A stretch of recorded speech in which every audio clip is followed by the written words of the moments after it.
আশা যে মনে আমিও হজে যাব, বড় আশা যে মনে আমিও হজে যাব। আলহামদুলিল্লাহি রাব্বিল আলামিন ওয়াসসালাতু ওয়াসসালামু আলা সাইয়্যিদিল মুরসালিন আম্মা বা'দ ফাআউযু বিল্লাহি মিনাশ শাইতানির রাজীম বিসমিল্লাহির রহমানির রহিম আসসালাতু ওয়াসসালামু আলাইকা ইয়া রাসূলুল্লাহ ওয়া আলা আলিকা ওয়া আসহাবিকা ইয়া হাবিবাল্লাহ আসসালাতু ওয়াসসালামু আলাইকা ইয়া নাবিয়াল্লাহ ওয়া আলা আলিকা ওয়া আসহাবিকা ইয়া নূরাল্লাহ। মাদানী চ্যানেলের দর্শকবৃন্দ, দেখছেন অনুষ্ঠান হজ পদ্ধতি ও মদিনার স্মরণে। দরুদে পাকের ফজিলতের ব্যাপারে এসেছে প্রিয় নবী রাসূল আরবি হুজুর পুর নূর সাল্লাল্লাহু আলাইহি ওয়াসাল্লাম ইরশাদ করেন, যে ব্যক্তি কিতাবে আমার প্রতি দরুদ শরীফ লিখলো, যতক্ষণ পর্যন্ত আমার নাম সেই কিতাবে থাকবে, ফেরেশতারা তার জন্য মাগফিরাতের দোয়া করতে থাকবে। তো যদি সুযোগ হয় আমলটিও করে নেবেন এবং সেই সাথে জবান দিও, মুখ দিও বেশি বেশি দরুদে পাক আমাদের পড়া উচিত। সাল্লু আলাল হাবিব সাল্লাল্লাহু তাআলা আলা মুহাম্মদ সাল্লাল্লাহু তাআলা আলাইহি ওয়াসাল্লাম সালাতাম ওয়া সালামান আলাইকা সাইয়্যিদি ইয়া রাসূলুল্লাহ। আজকে আমরা যে বিষয় রেখেছি তা হচ্ছে মদিনা পাকের ফজিলত এবং মদিনায় পাকের সফরের যে আদব, মদিনায় পাকের হাজিরির যে আদব, মদিনায় পাকে থাকাকালীন যে আদব একজন মুসলমানকে খেয়াল রাখতে হয়, যে আদবগুলো বজায় রাখতে হয়, যে আদবের প্রতি সচেতন থাকতে হয়। বুজুর্গানে দিন যারা ছিলেন তারা যেভাবে আদব করে এসেছেন, যারা সাহাবায়ে কেরাম আলাইহিমুর রিদওয়ান ওনারা যেভাবে আদব করে এসেছেন, তো ফেরেশতারাও যেভাবে আদব করে থাকেন বারগাহে রিসালাতের মধ্যে। তো এই টোটাল বিষয় সম্পর্কে আমরা আজকে আলোচনা করার নিয়ত করেছি। ইনশাআল্লাহ আলোচনাও হবে। আমাদের সাথে মুবাল্লিকে দাওয়াত ইসলামী হিসেবে মাশাআল্লাহ আমাদের সৈয়দ ইকরাম ভাই আছেন ইনশাআল্লাহুল কারীম, ওনার কাছ থেকে আমরা মাদানী ফুল নিব। আমাদের নাতখা হিসেবে আসাদ ভাই আছেন, ওনার কাছ থেকে কালাম শুনবো। আমরা প্যাকেজও শামিল করে থাকি ইনশাআল্লাহ। আজকে দুটি প্যাকেজ আমরা শামিল করব। বিগত যে প্যাকেজগুলো আমরা দেখিয়ে আসছি সেই প্যাকেজগুলোরই পরবর্তী অংশ, দুটি প্যাকেজ আজকে ইনশাআল্লাহ আমরা পরপর বা আমরা সঠিক সময়ে যখনই আমরা উপযুক্ত সময় হবে ইনশাআল্লাহ আমরা সেগুলো আমাদের অনুষ্ঠানে শামিল করার চেষ্টা করব। তো কোথাও যাবেন না, আমাদের সাথেই থাকবেন। আসুন শুরুতে একটি কালাম শুনি, মদিনার ইয়াদ হবে ইনশাআল্লাহ। এরপর ইনশাআল্লাহ আমরা প্যাকেজ নিয়ে এরপর আলোচনার দিকে অগ্রসর হব। সাল্লু আলাল হাবিব সাল্লাল্লাহু তাআলা আলা মুহাম্মদ সাল্লাল্লাহু তাআলা আলাইহি ওয়াসাল্লাম। সাল্লি আলা রাসূলিনা সাল্লি আলা হাবিবিনা সাল্লি আলা মুহাম্মাদ সাল্লি আলা করিমিনা সাল্লি আলা শফীঈনা সাল্লি আলা মুহাম্মদ। हम भी मदीने जाएंगे, आज नहीं तो कल सही। हम भी मदीने जाएंगे, आज नहीं तो कल सही। आका हमें बुलाएंगे, आका हमें बुलाएंगे, आज नहीं तो कल सही। सल्ले अला रसूलिना सल्ले अला हबीबिना सल्ले अला मुहम्मद सल्ले अला करीम।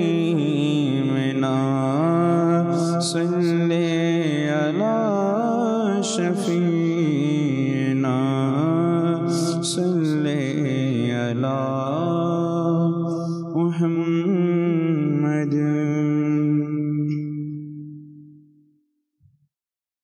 হজ করার সৌভাগ্য তুমি দাও না আমায় ইয়া রাসূল হজ করার সৌভাগ্য তুমি দাও না আমায় ইয়া রাসূল হজ করার সৌভাগ্য তুমি দাও না আমায় ইয়া রাসূল দয়া করে নাও না ডেকে ওই মদিনায় ইয়া রাসূল দয়া করে নাও না ডেকে ওই মদিনায় ইয়া রাসূল নাও না ডেকে তুমি আমায় সবুজ গম্বুজে ছায়ায় নাও না ডেকে তুমি আমায় সবুজ গম্বুজে ছায়ায় দয়া করো আলা হযরতে ওসিলা ইয়া রাসূল দয়া করো আলা হযরতে ওসিলা ইয়া রাসূল হজ করার সৌভাগ্য তুমি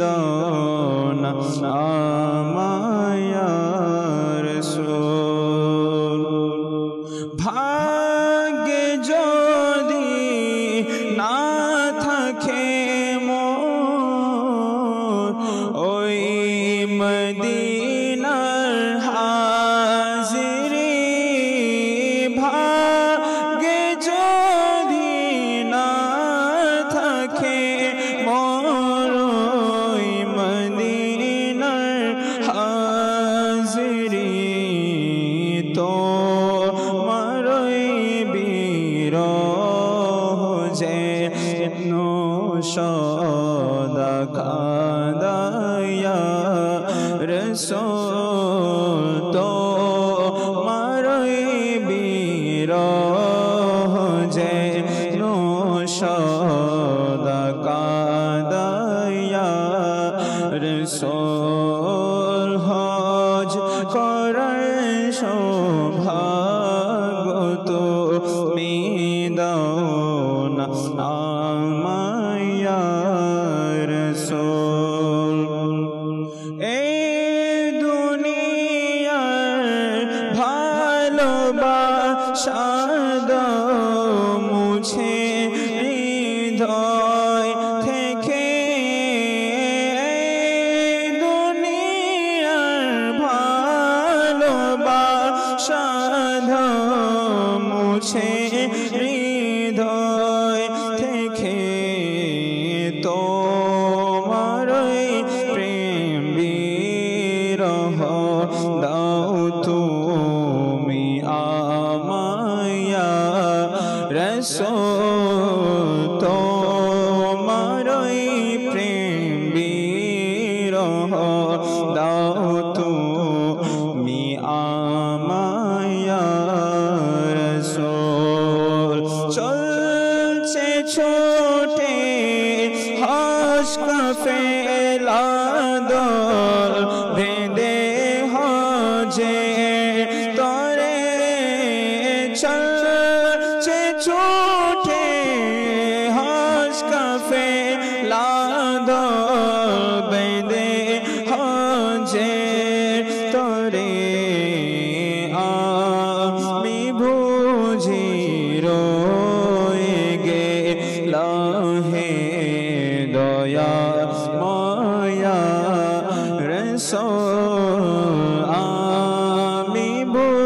জিরো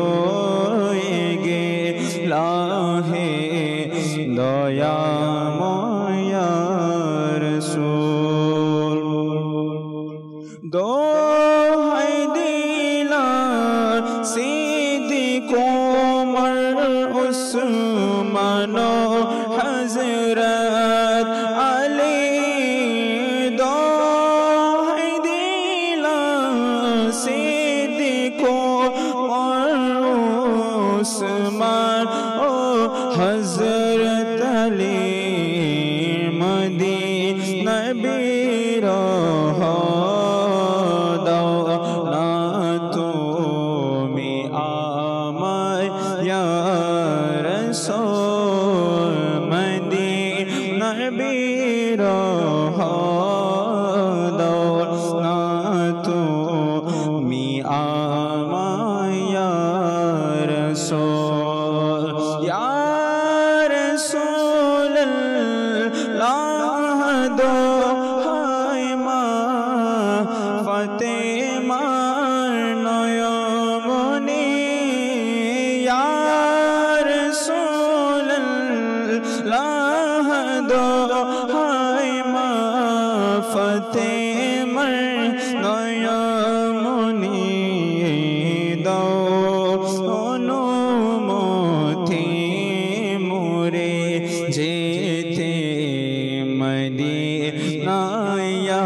সুবহানাল্লাহ। আসলেই হজ করার তৌফিক থাকতে হয়, সৌভাগ্য থাকতে হয়, আল্লাহ পাকের দয়া থাকতে হয়, নবীর বোলাওয়া থাকতে হয়, ডাক থাকতে হয়। অনেক সম্পদশালী আছে, ধনভাণ্ডার অনেকের আছে, কিন্তু সবাই, অনেকের ফরজ হওয়া সত্ত্বেও সবাই হজে যেতে পারে না, বা আল্লাহ তাআলার ঘর দেখা, নবীর রওজার জিয়ারত করা সবার সৌভাগ্যে জোটে না। এই 2-4 দিন আগের কথা, 2-1 দিন আগের কথা, সোশ্যাল মিডিয়াতে আপনারাও হয়তো বা একটি ঘটনা দেখেছেন, ভাইরাল হয়েছে, যে একজন হজ যাত্রী, লিবিয়ান নাগরিক হয়তোবা, হজ যাত্রী, উনি হজের জন্য এয়ারপোর্টে এসেছেন, কিন্তু উনি আসতে যখন লেট করেছেন, এদিকে পাইলট আপনার যে উড়োজাহাজ ছিল, বিমান ছিল, এটার একেবারে দরজা লক করে দিয়েছে, অর্থাৎ প্রসেসিং সব শেষ হয়ে গেছে, এখন শুধু ফ্লাই করার পালা। তো সে যেহেতু লেট করে এসেছে, এদিকে আর দরজাও খোলা হচ্ছে না, তো ওই ফ্লাইট তাকে রেখেই এয়ারপোর্টে চলে যায়। তো কিছুক্ষণ পর খবর আসলো যে ওই ফ্লাইটের কিছু সমস্যা হয়েছে, সেটা আবার রিটার্ন আসতেছে। তো যখন রিটার্ন আসলো তখন এয়ারপোর্টের ওরা সবাই জোর করলো যে এই যাত্রীকে এখন উঠানো হোক, যেহেতু সেটা আবার রিটার্ন এসেছে। তো ওখান থেকে ফ্লাইট বলল যে না, ওকে উঠানো যাবে না, তো তাকে রেখে আমরা চলে যাব। তো দ্বিতীয়বারও আবার ফ্লাই করলো পাইলট, কিন্তু দ্বিতীয়বারও যখন সেটা ফ্লাই করে গেল কিছু দূর যাওয়ার পর আবার খবর আসলো যে এই ফ্লাইটে আবার কিছু একটা সমস্যা হয়েছে, আবার রিটার্ন করতে হবে।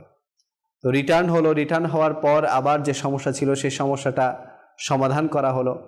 তো এইবার এয়ারপোর্টের কর্মচারীরা বলছে না, পাইলট যিনি ছিলেন তিনিই বলছেন যে এইবার আমরা এই হজযাত্রীকে নেওয়া ছাড়া ফ্লাই করব না। তো অবশেষে ওনাকে নিয়েই ফ্লাই করা হলো। তো ওনার যে হজযাত্রী ছিল ওনাকে বারবার বলা হচ্ছিল যে আপনি নিরাশ হবেন না, হয়তো এবার আপনার ভাগ্যে নেই, আপনি আগামী বছর আবার যাবেন, আবার হজ করা নিয়ত করবেন, এবছর হয়তো আপনার মুকাদ্দরে নেই। তো ওই হজ যাত্রীরও এটা তাওয়াক্কুল ছিল যে না, এই বছরই আমি হজ করব, আমি যেহেতু নিয়ত করেছি, আল্লাহ পাক আমার উপর দয়া করবেন, সহায় হবেন। তো ঠিকই আল্লাহ পাক ওনাকে নিরাশ করেননি, আল্লাহ পাক ওনার যেটা মুকাদ্দরে লেখা ছিল সেটা কবুল করেছেন এবং ওনাকে হজের জন্য ডেকে নিয়েছেন। তো বলার মাকসাদ এটাই যে হজ করার সৌভাগ্য থাকতে হয়, শুধু টাকা পয়সা থাকলেই যে হজ করা যায় এটা কোনো কথা নয়। তো হজ করার তৌফিক আল্লাহর কাছ থেকে চেয়ে নিতে হয়, হজ করার সৌভাগ্য আল্লাহর কাছ থেকে চেয়ে নিতে হয়। নবী করিম সাল্লাল্লাহু আলাইহি ওয়াসাল্লামের দরবারে বেশি বেশি আকুতি মিনতি করা উচিত, যাতে আমাদেরও হজ করার তৌফিক হয়, আমাদেরও খানায়ে কাবার তাওয়াফ, এরপর রওজায়ে রসুলের জিয়ারত, মিনা মুজদালিফা আরাফার ময়দানে উপস্থিত হওয়া, এগুলোও যাতে আমাদের মুকাদ্দরে লেখা হয়, এটার জন্য বেশি বেশি দোয়া করা উচিত। আল্লাহ পাক আমাদের সবাইকে তৌফিক দান করুক। একটি প্যাকেজ অনুষ্ঠানে আমরা সামিল করে থাকি, যে প্যাকেজে হজের কিছু প্রস্তুতিমূলক কর্মকাণ্ড আপনাদেরকে দেখানোর চেষ্টা করা হয়। আসুন সেই প্যাকেজটি ইনশাল্লাহ সামিল করি। এরপর আরও একটি প্যাকেজ আমরা আর কিছুক্ষণ পর চালানোর চেষ্টা করব। আসুন প্রথমে এই প্যাকেজটি দেখে নিই। আলহামদুলিল্লাহি রাব্বিল আলামিন ওয়াসসালাতু ওয়াসসালামু আলা সাইয়্যিদিল মুরসালিন আম্মা বা'দ ফাউযু বিল্লাহি মিনাশ শাইতানির রাজীম বিসমিল্লাহির রহমানির রহিম আসসালাতু ওয়াসসালামু আলাইকা ইয়া রাসূলুল্লাহ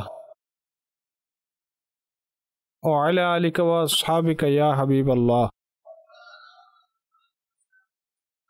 আসসালাতু ওয়াসসালামু আলাইকা ইয়া নবিয়াল্লাহ ওয়া আলা আলিকা ওয়া আসহাবিকা ইয়া নূরাল্লাহ। আচ্ছা, যারা ওমরা নিয়তে গিয়েছেন, যখন তারা কাবা শরীফের তাওয়াফ শুরু করবেন এবং হাজরে আসওয়াদকে ইস্তিলাম করবেন, তখন সে সময় প্রথম ইস্তিলাম করতেই তার লাব্বাইক শেষ হয়ে যাবে, সে লাব্বাইক পড়বে না। তাওয়াফের সময় তিনি অন্যান্য ওজিফা পড়বেন। এবং যদি কেউ হজের ইহরাম পরিধান করে, তাহলে যেমন তামাত্তু হজের জন্য সেখানে ইহরাম বাঁধবো, যখন প্রথম জামারার রমি করব তখন আমাদের লাব্বাইক বলা বন্ধ হয়ে যাবে।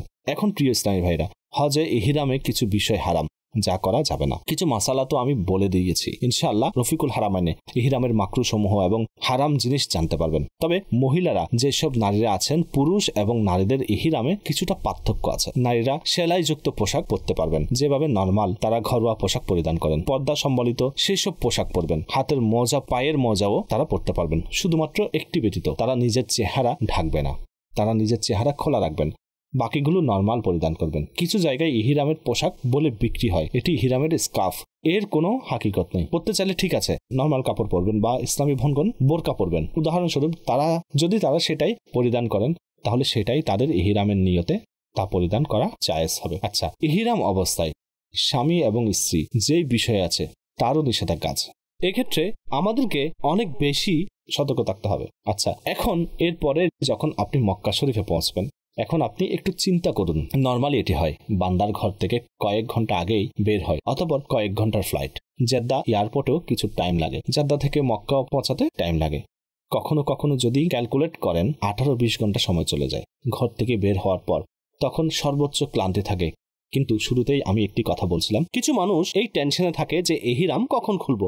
তারা কি করেন, পৌঁছেই মালামাল রাখেন এবং বলেন চলো ওমরা করতে যাই। তখন সময় যেটাই হোক, এখন আমাকে বলুন, এতটা ক্লান্ত অবস্থায় যখন কেউ ইবাদত করবে, তাতে কি মন বসবে?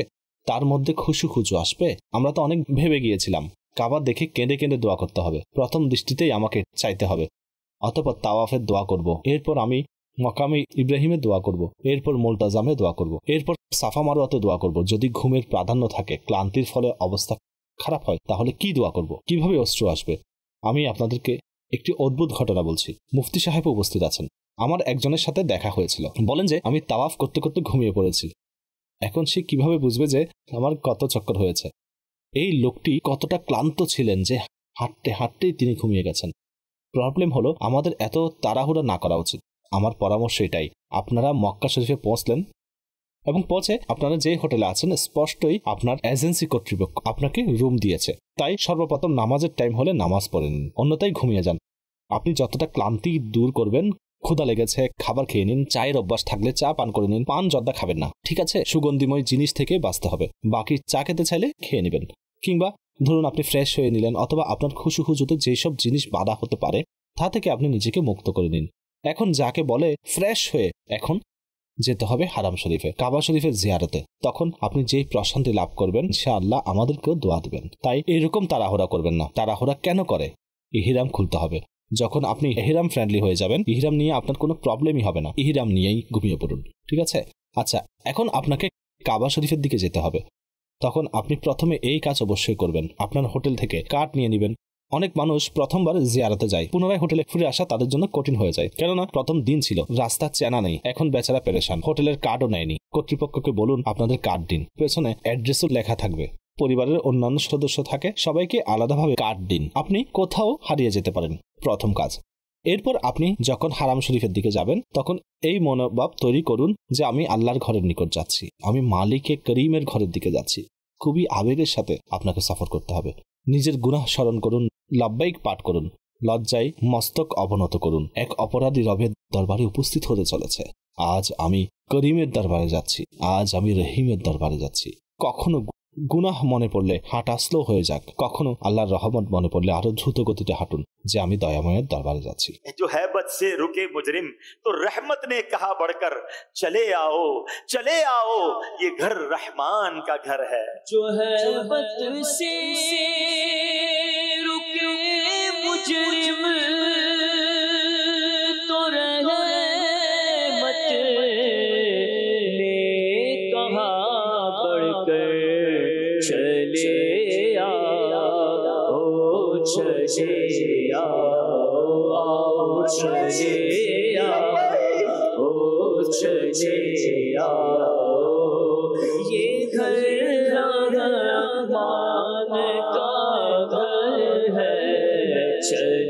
चले आओ चले आओ ये घर रहमान का घर है। चले आओ ये घर रहमान का घर है।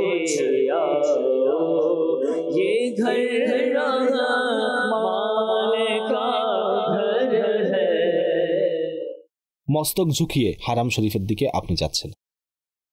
যখন হারাম শরীফের দরজার কাছে পৌঁছবেন, আরো বেশি আদব ও বিনয়ের সাথে মস্তক ঝুঁকান। বিসমিল্লাহির রহমানির রহিম পরে ডান পা প্রবেশ করান।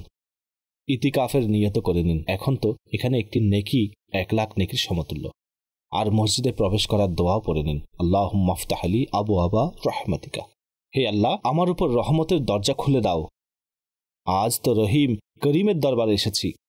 আর এখন মাথা ঝুঁকিয়ে অশ্রু ঝরিয়ে কাবায়ে মোশাররফার দিকে যেতে থাকুন, এবং এই অবস্থা তৈরি হোক যে আমি কোথায়, আমি কে, এবং কোথায় এই কাবা শরীফের মকান। আমার দৃষ্টি সেদিকে পড়লেই সেই দৃষ্টি অবনত হয়ে যায়। হাঁটতে হাঁটতে আপনি মাতাফের কাছাকাছি পৌঁছে যাবেন। আপনার এটি অনুভব হবে যে আমি কাবার নিকটে পৌঁছে গেছি।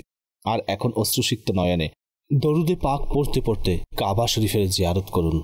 আল্লাহু আকবার। আমার প্রিয় ইসলামী ভাইয়েরা, এটি এমন এক প্রিয় এবং সুন্দর দৃশ্য, হাজারবার আপনি চ্যানেলে, আপনি টিভিতে ছবি দেখছেন, বরং আমি সত্য বলছি, হাজারবার কাবা শরীফের সামনে গিয়েও দেখেছেন। কিন্তু যখন কাবার সামনে গিয়ে বান্দা দাঁড়িয়ে যায় এবং কাবাকে দেখে আর কাবা শরীফের দিকে দৃষ্টি পড়ে, তখন তার অবস্থাই বদলে যায়। বলার ভাষাই থাকে না, বান্দা হতবাক হয়ে যায়। আমার মতো গুনাহগার কাবা শরীফের সামনে চলে এসেছে, রহমানের ঘরে চলে এসেছে। নিজের গুনাহ মনে পড়ে। যখন কেউ আমার কথা মানে না, যখন কেউ আমার সাথে ভালোভাবে কথা বলে না, আমি নালিশ করে থাকি, সে আমার কাজ করে না, আরে তাকে আমি আমার ঘরে ডাকি না। আমি তো সারা জীবন আল্লাহর নাফরমানি করেছি, हैरत से खुद को कभी देखता और देखता हूँ कभी मैं हरम को। हैरत से खुद को कभी देखता और देखता हूँ कभी मैं हरम को। लाया कहाँ मुझको मेरा मुक़द्दर, लाया कहाँ मुझको मेरा मुक़द्दर। अल्लाहु अकबर, अल्लाहु अकबर, अल्लाहु अकबर, अल्लाहु अकबर। तेरे हरम की क्या बात मौला, तेरे हरम की क्या बात मौला, तेरे करम की क्या बात मौला, तेरे हरम की क्या बात मौला, तेरे करम की क्या बात मौला। ताउम्र कर दे आना मुक़द्दर मौला, ताउम्र कर दे आना मुक़द्दर। अल्लाहु अकबर, अल्लाहु अकबर, अल्लाहु अकबर, अल्लाहु अकबर। सल्लु अलल हबीब सल्लल्लाहु ताला अला मुहम्मद। সুবহানাল্লাহ, সুবহানাল্লাহ। আমরা জানতে পারলাম যে কাবায়ে মুআজ্জামায় হাজির হওয়া, সুবহানাল্লাহ, কেমন বরকতময়, কেমন রুহানিয়ত, কেমন ফজিলতওয়ালা সেই সফর। যখন বান্দা আপন দেশ থেকে সফর করে অনেক ক্লান্তি নিয়ে যখন সেই দেশে যায়, আরব শরীফে যায়, যখন জেদ্দা শরীফে পা রাখা হয় না, জেদ্দার এয়ারপোর্টে যখন পৌঁছানো হয়, তখন সেই হাওয়া, সেখানকার মরুভূমি, সেখানকার পরিবেশ দেখেই মানে কেন জানি এত লম্বা সফরের ক্লান্তি দূর হয়ে যায়। আর যখন আস্তে আস্তে জেদ্দা থেকে তো মক্কায় মুকাররমা বা কাবা যেখানে আছেন সেই ঘর পর্যন্ত যেতে ঘন্টা খানিক লাগে। তো যতই জেদ্দা থেকে গাড়ি সেই কাবার দিকে যায়, মানে মন কেন চায় যে আগে আগে ছুটে বেড়াক, মন চায় যে আগে আগে আর কত মানে তাড়াতাড়ি সেখানে যাবে, আর কত তাড়াতাড়ি সেখানে আমরা পৌঁছাবো। আর এর আগেই যখন চারপাশে আপনার মক্কার যে বড় বড় পুরনো যে ঘরগুলো আছে সেগুলো যখন চোখে পড়ে, এরপর খেজুর গাছের বাগান চোখে পড়ে, মানে একটা অন্যরকম পরিবেশ, অন্যরকম অনুভূতি তখন মনের মধ্যে কাজ করে যে আমি কোথায় চলে আসলাম, এই গুনাহগার কোথায় চলে আসলো।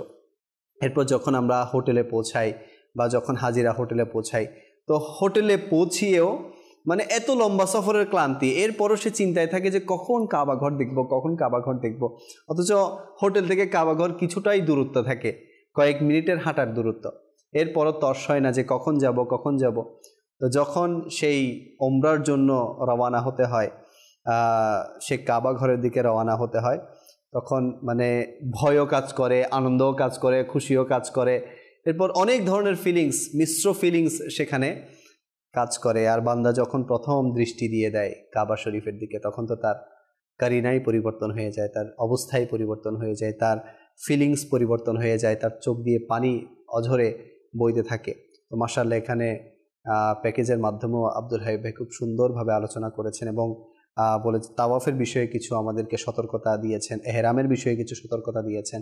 আল্লাহ করিম আমাদের সবাইকে এগুলোর যারাই গিয়েছেন তাদেরকে বিশেষ করে এগুলোর উপর আমল করার তৌফিক দান করুক। সদা সর্বদা বলে থাকি যে রফিকুল হারামাইন খুবই গুরুত্বপূর্ণ একটা মানে কি বলবো পথ প্রদর্শক আমাদেরকে দিয়ে থাকে, দেখিয়ে থাকে, এবং এটা আমাদের জন্য খুবই উপকারী একটি বই। এটা উমরা আদায়কারীদের জন্য খুবই উপকারী এবং হজ আদায়কারীদের জন্য খুবই উপকারী। তো আল্লাহ করিম যারা গিয়েছেন, এবার আমি বলবো যে প্রত্যেকটি পদে পদে আপনাদের যাতে যে কাজ যখন করা উচিত, যে কাজ যেভাবে করা উচিত সেগুলো যাতে আপনাদের দ্বারা হয়, আল্লাহ করিম সেগুলো করার তৌফিক দান করুক। আজকে আমরা বিষয় নিয়েছি মদিনায়ে পাকের ফজিলত। সুবহানাল্লাহ, সুবহানাল্লাহ। মানুষ কাবা ঘর বা মক্কায়ে মুকাররমার যে কার্যক্রম আছে এগুলো শেষ করে একজন আশিকে রসুল অপেক্ষায় থাকে কখন আমাদের সেই সফরটা শুরু হবে, মদিনার সফর কখন শুরু হবে। এই যে এখন হজযাত্রীরা গেল, অনেকে প্রায় 15 দিন 20 দিন আগেও চলে গেল, তো তারা তো মক্কায় থাকবে। অনেকে প্রথমে মদিনার ফ্লাইটে গিয়ে মদিনায় চলে যায়, কিন্তু যারা মক্কায় যায়, এই যে 20-30 দিন মক্কায় থাকে, এদের যারা আশিকে রসুল না, হাকিকি আশিকে রসুল, এদের মানে চিন্তাধারায় থাকে কখন এই সময়গুলো শেষ হবে, কখন এই কার্যক্রমগুলো শেষ হবে আর আমি মদিনার দিকে ছুটে যাব। আল্লাহ করিম আমাদের সবাইকে মদিনা দেখার তৌফিক দান করুক। মদিনায়ে পাকের ফজিলতের ব্যাপারে আজকে আমরা আলোচনা রেখেছি, এবং মদিনায়ে পাকে হাজিরির বিষয়ে যে আদব, তো এই সংক্রান্ত আলোচনা আমরা আজকে রেখেছি। তো ইকরাম ভাই আছেন মাশাআল্লাহ আমাদের সাথে। শুরুতে আমরা শুনবো মদিনায়ে পাকের ফজিলত, ইনশাআল্লাহ এরপর আমরা মদিনায়ে হাজিরের আদব সম্পর্কে জানবো। জি হুজুর, মদিনায়ে পাকের ফজিলত। আলহামদুলিল্লাহি রাব্বিল আলামিন ওয়াসসালাতু ওয়াসসালামু আলা সাইয়্যিদিল মুরসালিন আম্মা বা'দ ফাউযু বিল্লাহি মিনাশ শাইতানির রাজিম বিসমিল্লাহির রহমানির রহিম। নবী করিম গফুর রহিম সাল্লাল্লাহু আলাইহি ওয়াসাল্লাম ইরশাদ করেছেন, মান যারা কবরি ওয়াজাবাত লাহু শাফাআতি। সুবহানাল্লাহ। যে ব্যক্তি আমি নবীর কবর জিয়ারত করলো তার জন্য আমার সুপারিশ ওয়াজিব। সুবহানাল্লাহ, সুবহানাল্লাহ। এখানে নবী করিম সাল্লাল্লাহু আলাইহি ওয়াসাল্লামের রোজা মুবারক জিয়ারত করা উম্মতের জন্য কতটুকু গুরুত্ববহ। নবী করিম রউফুর রহিম সাল্লাল্লাহু আলাইহি ওয়াসাল্লাম ওই উম্মতের জন্য সুপারিশকে নিজের জন্য আবশ্যক করে নিয়েছেন। কেমন সৌভাগ্যবান! জন্য আল্লাহ পাক পবিত্র কুরআনুল কারীম ফুরকানুল হামিদের ৫ম পারা সূরা নিসার 64 আয়াত আল্লাহ পাক ইরশাদ করেন, নাজুল ঈমান থেকে অনুবাদ, আর যদি কখনো তারা নিজেদের আত্মার প্রতি জুলুম করে তখন হে মাহবুব তারা আপনার দরবারে হাজির হয় জি, এবং আল্লাহ পাকের নিকট ক্ষমা প্রার্থনা করে, আর রসুল আপনি যদি তাদের পক্ষে সুপারিশ করেন আল্লাহ ওয়াজাদুল্লাহ তাওয়াবার রহিমা, তাহলে তারা অবশ্যই আমি আল্লাহকে অত্যন্ত তওবা কবুলকারী এবং দয়ালু হিসেবে পাবে। সুবহানাল্লাহ, সুবহানাল্লাহ। তাহলে নবী করিম সাল্লাল্লাহু আলাইহি ওয়াসাল্লাম ইরশাদ করেন যে আমার রোজা মুবারক জিয়ারত করলে সুপারিশ ওয়াজিব। আবার আল্লাহ পাকও যুক্ত করে দিয়েছেন হাবিবের দরবার আসতে হবে, হাবিবের দরবারে এসে তওবা করতে হবে। হাবিব যদি তার পক্ষে সুপারিশ করে তাহলে আমি আল্লাহকে অত্যন্ত দয়ালু তওবা কবুলকারী হিসেবে সে পাবে। সুবহানাল্লাহ। তাহলে এই থেকে ক্লিয়ার হয়ে গেল যে নবী করিম সাল্লাল্লাহু আলাইহি ওয়াসাল্লামের দরবারে যাওয়াটা কতটা গুরুত্ববহ উম্মতের জন্য। জি, বেশক। জন্য হাদিসে পাকের মধ্যে রয়েছে, যখন কিয়ামত কায়েম হয়ে যাবে, বিচার কাজ শুরু হবে, যে মাকামে মাহমুদ যখন হবে, কুরসির মধ্যে রাসূল পাক সাল্লাল্লাহু আলাইহি ওয়াসাল্লাম বসবেন মাকামে মাহমুদের মধ্যে। জি। তো ওই মাকামে মাহমুদের ডান পাশে হচ্ছে জান্নাত, আল্লাহ আল্লাহ, আর অপর পাশে হচ্ছে জাহান্নামীদের। এখন নবী করিম রউফুর রহিম সাল্লাল্লাহু আলাইহি ওয়াসাল্লামের কুরসি যেটা যে মাকামে মাহমুদ, এটা হবে ডান পাশে না অপর পাশে। আচ্ছা, কি জন্য এটা মুহাদ্দিসিন কেরাম বর্ণনা করছেন, তো যারা জান্নাতি তারা তো জান্নাতে চলে যাবে, তাদের জন্য টেনশন নেই। নবী করিম সাল্লাল্লাহু আলাইহি ওয়াসাল্লামের কুরসি মুবারক ওইদিকে না রেখে যে জাহান্নামের এই পাশে কেন রাখলো, এখানেও হিকমত আছে। উম্মত যখন জাহান্নামী হয়ে তাকে যখন জাহান্নামে পাঠিয়ে দেওয়া হবে, সিলসপ্পর যখন পড়ে যাবে, তখন সে জাহান্নামে তাকে নিয়ে যাবে ফেরেশতারা। তখন রাসূল পাক সাল্লাল্লাহু আলাইহি ওয়াসাল্লাম এই উম্মতকে বাঁচানোর জন্য চাদর মুবারক, নবী করিম সাল্লাল্লাহু আলাইহি ওয়াসাল্লাম চাদর মুবারকের এক পার্শ্ব তার শরীর মুবারকের মধ্যে থাকবে। উম্মতকে বাঁচানোর জন্য এত দ্রুত গতিতে মিম্বর থেকে চেয়ার থেকে নেমে ওই উম্মতকে ধরার জন্য এত দ্রুত গতিতে যাবে যে এক পার্শ্ব শরীরের উপর আর এক পার্শ্ব জমিনের মধ্যে আল্লাহ আল্লাহ আল্লাহ চলতে থাকবে, জমিনের সাথে লাগানো থাকবে পরা। এখন এক পার্শ্ব শরীর মুবারক, এক পার্শ্ব জমিনে। দ্রুত গতিতে গিয়ে উম্মতকে ধরে ফেলবে যে দাঁড়াও।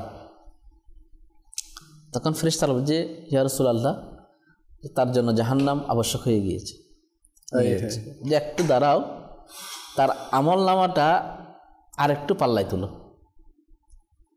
তখন ফেরেশতারা বলছে ইয়া রাসূলুল্লাহ, একবার তো তুলেছি। তখন আল্লাহ পাকের পক্ষ থেকে আবার ইলহাম হবে যে ফেরেশতারা থামো, আমার হাবিব যেভাবে বলে এভাবে করো।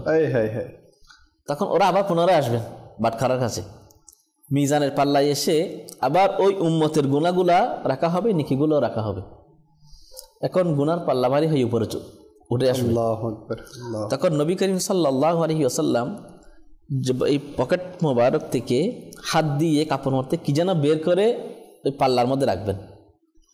যেই মাত্র পাল্লার মধ্যে রাখা হবে, গুনাহের পাল্লা যেটা ছিল ওইটা সাথে সাথে নিচে নেমে আসবে, নেকির পাল্লাটা ভারী হয়ে উপরে উঠে যাবে। তখন ফেরেশতারা আশ্চর্য হয়ে যাও, আসলে এতে জান্নাতি, এতে জাহান্নামী না। ঠিক আছে, এর জন্য জান্নাত ওয়াজিব, সিজা পাপ পড়ে যাবে।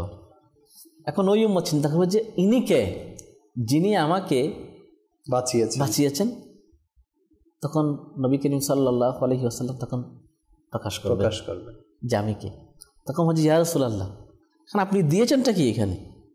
তখন বলছি তুমি যে মোহাব্বত নিয়ে আমি নবীর উপর যে একবার দরুদ শরীফ পাঠ করেছো, সেই দরুদ শরীফের নাজরানাটা এখানে শুধু দেওয়া হয়েছে।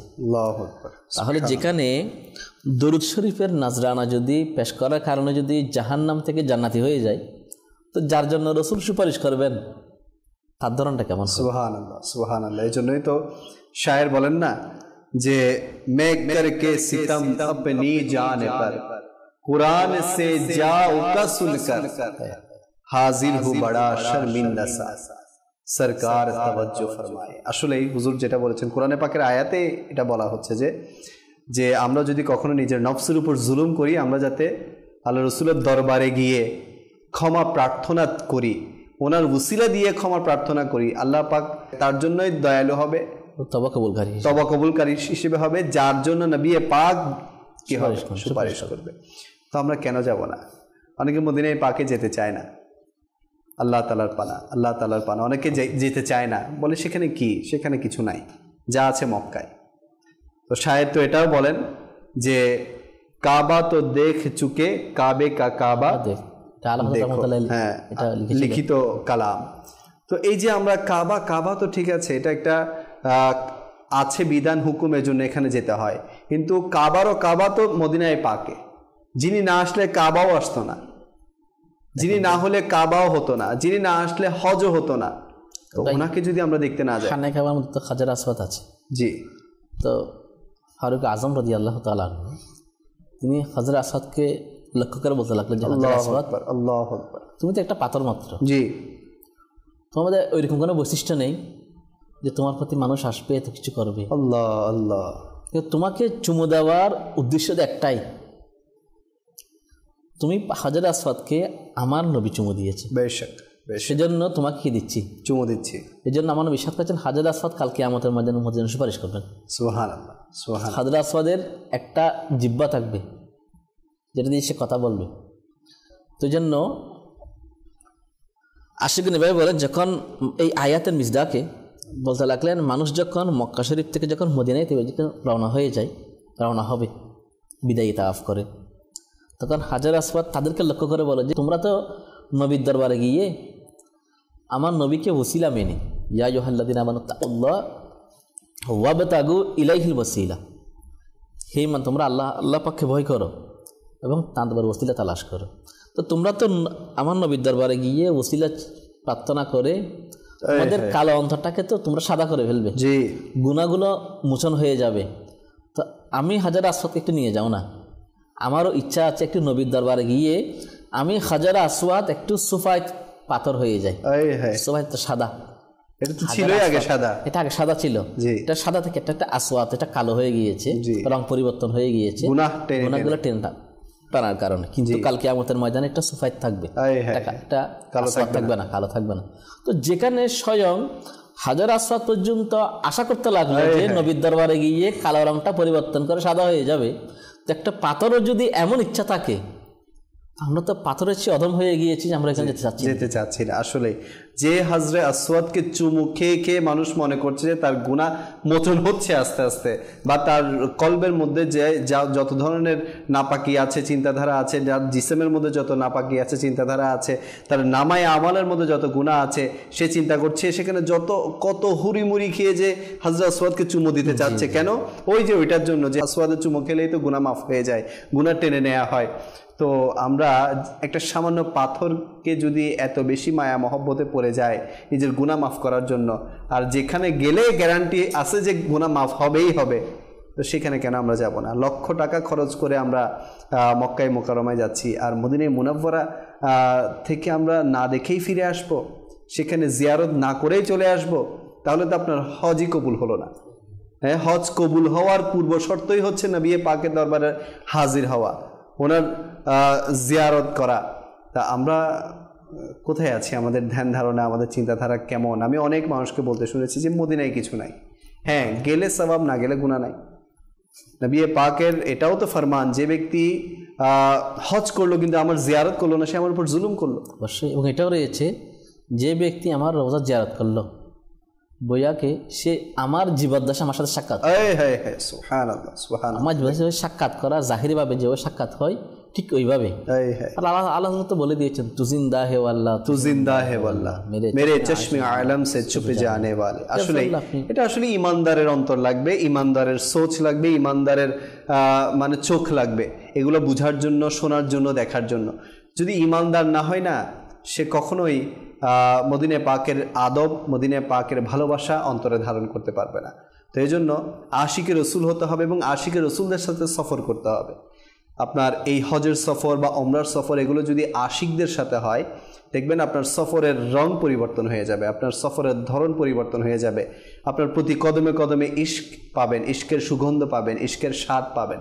সেই জন্য পরামর্শ, আমিরুল সুন্নাত বলে থাকেন যে যদি কখনো মক্কা মদিনার জিয়ারতের সৌভাগ্য হয় বা সফরের সৌভাগ্য হয়, যাতে কোনো না কোনো আশিকে রসুলের সাথে এই সফরটা হয়। দেখবেন আপনার প্রতি কদমে কদমে ইশকের সাথে সাথে আপনার মানে অন্তর ঝুঁকে যাবে, প্রত্যেকটা জায়গায় গিয়ে আপনার চোখ দিয়ে পানি বের হবে, এটা অটোমেটিক হয়ে যাবে। আল্লাহ করিম আমাদের সবাইকে তৌফিক দান করুক। কিছু দর্শক আমাদেরকে কল করেছেন, ইনশাআল্লাহ সেই কলগুলো এখন আমরা শামিল করার চেষ্টা করব। জি,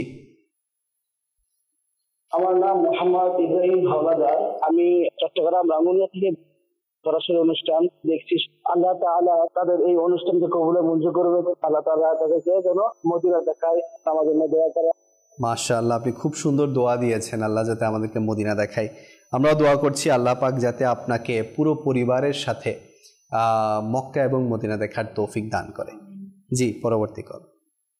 মোহাম্মদ সাকিব, ঢাকা মুন্সিগঞ্জ। এখানে শুনতেছি, তো এখানে অনেক কিছু বলতে হবে, শুনতেছি। মাশাআল্লাহ মাশাআল্লাহ, আল্লাহ পাক দয়া করুক আপনার প্রতি। জি, নেক্সট কল। এটা হচ্ছে চাপাই। এই মাদানী চ্যানেল দেখছি, তো দেখতে ভালোই লাগছে, ইম্পর্টেন্ট কথাগুলো শুনতে পাওয়া যাচ্ছে, এটা শুনে আমাদের অনেকটা জ্ঞান লাভ হচ্ছে, নামাজ রোজার প্রতি আমাদের আর একটু আকৃষ্টতা বাড়ছে। মাশাআল্লাহ মাশাআল্লাহ। জি, মাগুরা আব্দুর রহিম। আমি মাদানী চ্যানেল সবসময় দেখি। জি, সবসময় দেখেন, আল্লাহ পাক সবসময় দেখার তৌফিক দান করুন। জি, পরবর্তী কল। আমার নাম মোহাম্মদ উবাইদ, আমার বাড়ি মুন্সিগঞ্জ। মাদানী চ্যানেলের অনুষ্ঠান মাশাআল্লাহ সুন্দর অনুষ্ঠান। এই অনুষ্ঠান থেকে আমরা হজ সম্পর্কে অনেক কিছু জানতে পারবো, শিখতে পারবো। এই অনুষ্ঠানে সবাইকে আমার পক্ষ থেকে ধন্যবাদ, এমন একটি অনুষ্ঠান আমাদেরকে উপহার দেওয়ার জন্য। মাশাআল্লাহ মাশাআল্লাহ। তো এভাবেই সবসময় মাদানী চ্যানেলের সাথে থাকবেন। মাদানী চ্যানেল চেষ্টা করে যে আপনাদেরকে নতুন কিছু কিছু অনুষ্ঠান প্রদান করে, যাতে আমাদের ইলম হাসিল হয়। এবং বিশেষ করে যখন যে মাস থাকে জিলহজ, এরপর পরবর্তী মাস মহরম, এভাবে যখন যে আরবি মাস থাকে, ওই আরবি মাসের সাথে রিলেটেড যে বিষয়গুলো জড়িত, যে ইসলামের যে দিকগুলো জড়িত, সেই দিক নিয়ে, সেই বিষয়গুলো নিয়ে আলোচনা করার চেষ্টা করে থাকে। তো সবসময় মাদানী চ্যানেলের সাথে থাকলে ইনশাআল্লাহ এই বিষয়গুলো নিয়ে আপনারা জ্ঞান হাসিল করতে পারবেন এবং অপরকেও দাওয়াত দিবেন যাতে তারাও উপকৃত হয় এগুলো দেখে দেখে। আল্লাহ পাক তৌফিক দান করুক। আরেকটি প্যাকেজ আমি অনুষ্ঠানে শামিল করতে চাচ্ছি, যে প্যাকেজে ইনশাআল্লাহ পরবর্তী যে স্টেপগুলো আছে সেই স্টেপগুলো সেখানে দেখানো হবে, বিশেষ করে তাওয়াফ সংক্রান্ত। এছাড়াও আরও অনেক কিছু এই প্যাকেজের মধ্যে শামিল রয়েছে। আসুন সেই প্যাকেজটি আমরা দেখে আসি। আলহামদুলিল্লাহি রাব্বিল আলামিন ওয়াসসালাতু ওয়াসসালামু আলা সাইয়্যিদিল মুরসালিন আম্মা বা'দ ফাউযু বিল্লাহি মিনাশ শাইতানির রাজীম বিসমিল্লাহির রহমানির রহিম আসসালাতু ওয়াসসালামু আলাইকা ইয়া রাসূলুল্লাহ ওয়া আলা আলিকা ওয়া আসহাবিকা ইয়া হাবিবাল্লাহ আসসালাতু ওয়াসসালামু আলাইকা ইয়া নবিয়াল্লাহ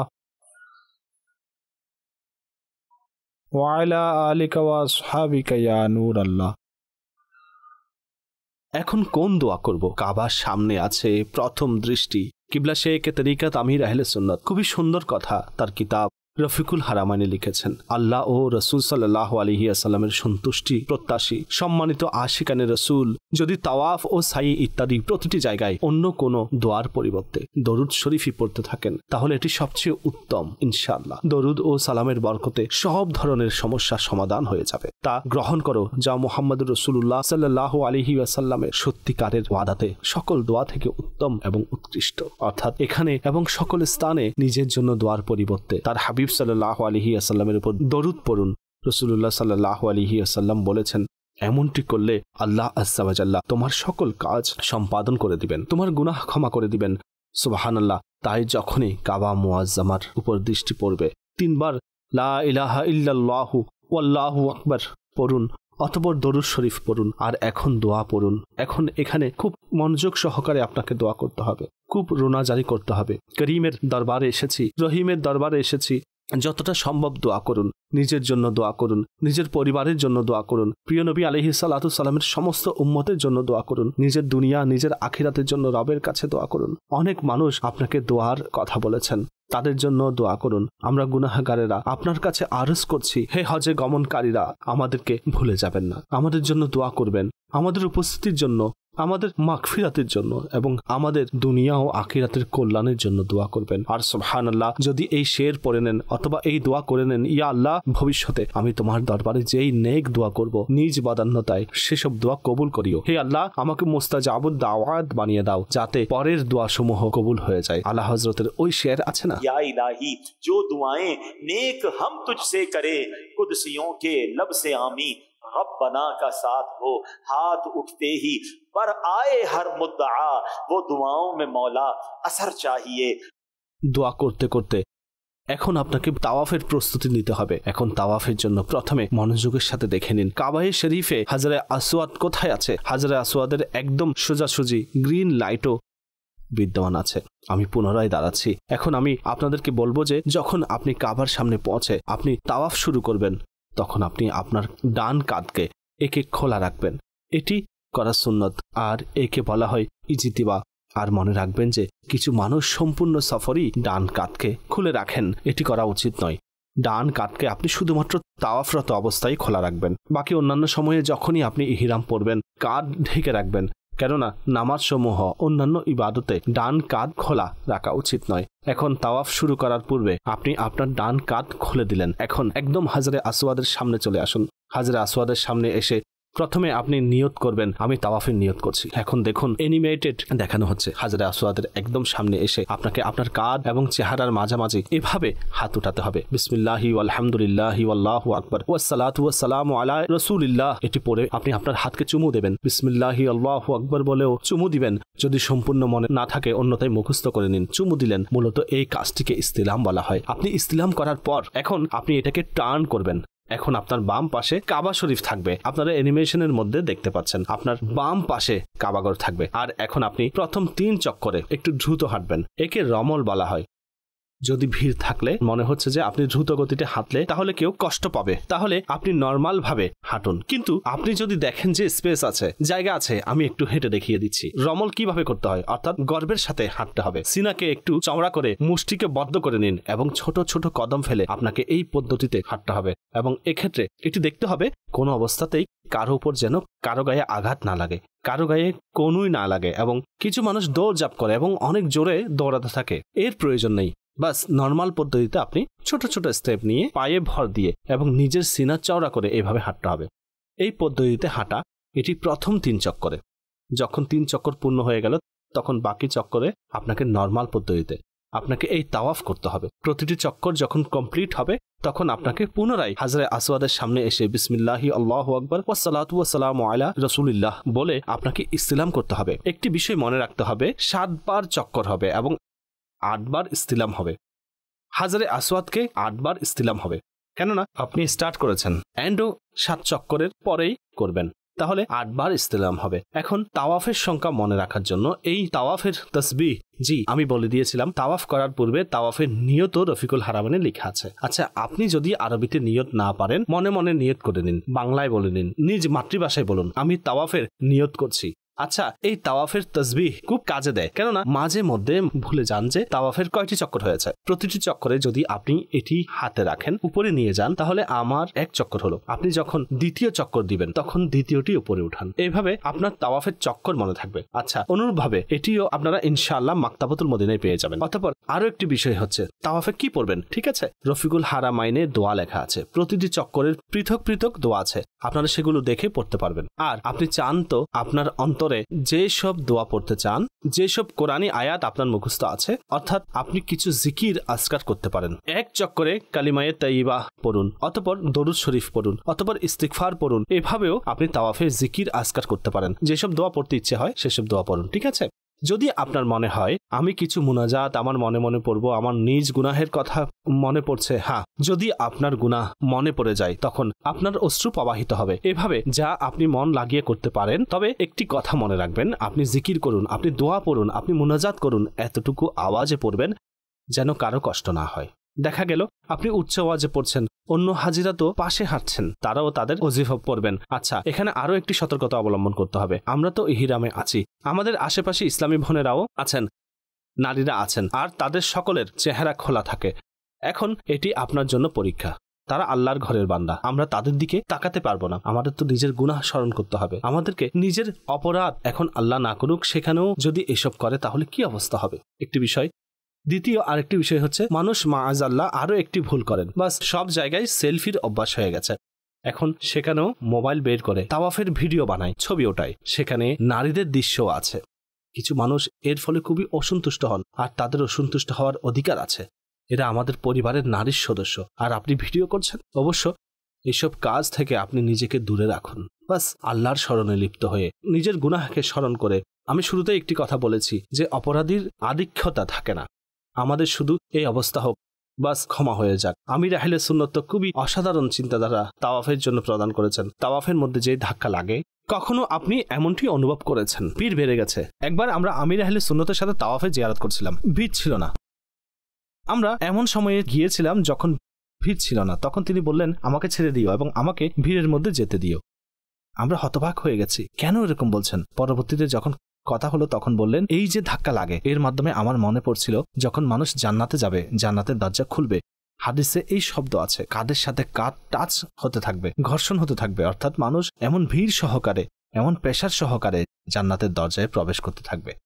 সুবহানাল্লাহ। যদি বান্দা এই কল্পনা তৈরি করে, চোখ বন্ধ থাকুক, কাদের সাথে কাঁধ ঘর্ষণ হচ্ছে, এখান থেকে ধাক্কা লাগছে, কখনো কখনো হাজিদের ধাক্কা লেগে যায়, কোনো অসুবিধা নেই। বান্দা ভাবতে থাকুন যে জান্নাতের দরজা খোলা আছে, আর আমরা সবাই জান্নাতের দরজায় প্রবেশ করছি। হে গুনাহগারেরা, চলো, মওলার দরজা খোলা, জান্নাতের দরজা খোলা।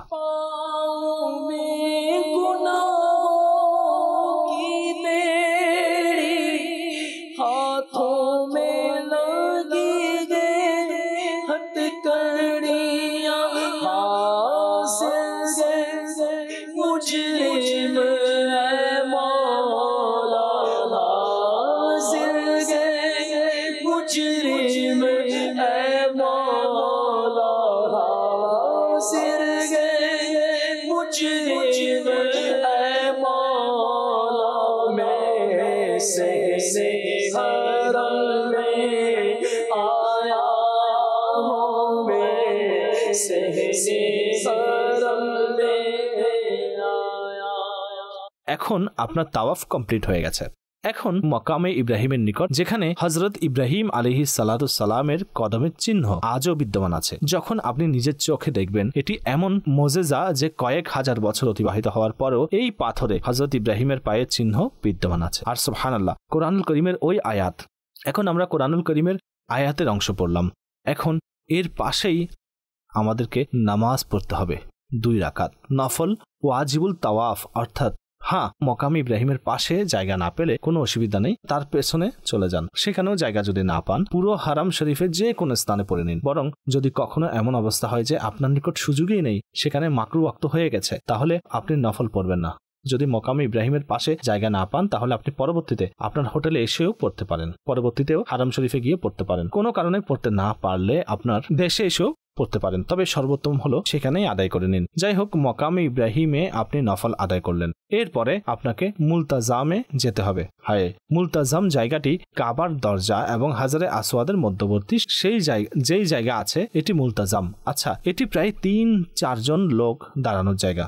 এখানে সহজে জায়গা পাওয়া যায় না, কখনো ভিড় কম হলে এবং অফ সিজনে গেলে, কিন্তু এর সোজাসুজি দাঁড়িয়ে যতটা নিকটবর্তী হওয়া যায়, এটি বিশেষভাবে দোয়া কবুলের সময়। আর এই যে তাওয়াফের পর, নফল আদায়ের পর এই বিশেষ জায়গাটি, এটি দোয়া করার জায়গা। যদি সুযোগ লাভ হয় তবে সামনে চলে যান। এখন ইহরামে একটি সতর্কতা বজায় রাখতে হবে। সর্বোত্তম হচ্ছে বান্দা যদি মুলতাজামে পৌঁছে যায়, তাহলে কাবার দেয়ালে সিনা লাগাবে, চেহারা লাগাবে, অশ্রু ঝরাবে। আপনারা তো মাশাআল্লাহ হজে যাচ্ছেন, সুযোগ পাবেন কখনো রাতের 2-3টায় অথবা সকাল 10টা-11টায়, যখন গরমের সিজন চলে তখন ভিড় একটু কম হয়, তখন মুলতাজামকে স্পর্শ করতে চলে যাবেন। কিন্তু ইহরামরত অবস্থায় একটি প্রবলেম হতে পারে, কাবাতে মানুষ অনেক আতর লাগায়। যদি সেখানে আতর লাগানো থাকে আর আপনিও বুক লাগান, তাহলে এমন যেন না হয় আপনার শরীরে ইহরামে সুগন্ধি লেগে যাবে। তাই সর্বোত্তম হচ্ছে মুলতাজামের সামনাসামনি দাঁড়িয়ে বেশি বেশি দোয়া করতে হবে। যদি তাওয়াফ শেষ হয়ে যায়, কাঁধ ঢেকে নিতে হবে, আর কাঁধ ঢেকেই নফল পড়তে হবে। মনে রাখবেন, কাঁধ খোলা রেখে নফল পড়া যাবে না, এটি ঢেকে নেওয়ার পরেই আপনাকে নফল পড়তে হবে। আচ্ছা, এখন মুলতাজামে খুব দোয়া করুন এবং সেখানে আবেদন করুন। আর সুবহানাল্লাহ, কাবার দরজার সামনে দাঁড়িয়ে অনেক ভালো ভালো দোয়া বান্দা করতে পারে। মুলতাজামের দোয়াও আমির আহলে সুন্নাত রফিকুল হারামাইনে লিখেছেন। সাল্লু আলাল হাবিব সাল্লাল্লাহু তাআলা আলা মুহাম্মদ। रौनक काबे का मंज़र, काबे की रौनक काबे का मंज़र। अल्लाहु अकबर, अल्लाहु अकबर, अल्लाहु अकबर, अल्लाहु अकबर। देखो तो देखे जाओ बराबर, देखो तो देखे जाओ बराबर। अल्लाहु अकबर, अल्लाहु अकबर, अल्लाहु अकबर, अल्लाहु अकबर। हैरत से खुद को कभी देखता हूँ और देखता हूँ कभी मैं हरों को, और देखता हूँ कभी मैं हरों को। लाया कहाँ मुझको मेरा मुक़द्दर, लाया कहाँ मुझको मेरा मुक़द्दर। अल्लाहु अकबर, अल्लाहु अकबर, अल्लाहु अकबर, अल्लाहु अकबर। हमदे खुदा से तर है ज़बाने, कानों में से घोलती है अज़ाने, कानों में से घोलती है अज़ाने। बस एक सदा आ रही है बराबर, बस एक सदा आ रही है बराबर। अल्लाहु अकबर, अल्लाहु अकबर, अल्लाहु अकबर, अल्लाहु अकबर। तेरे करम की क्या बात मौला, तेरे हरम की क्या बात मौला। ता उम्र कर दे आना मुक़द्दर, ता उम्र कर दे आना मुक़द्दर। अल्लाहु अकबर, अल्लाहु अकबर, अल्लाहु अकबर, अल्लाहु अकबर।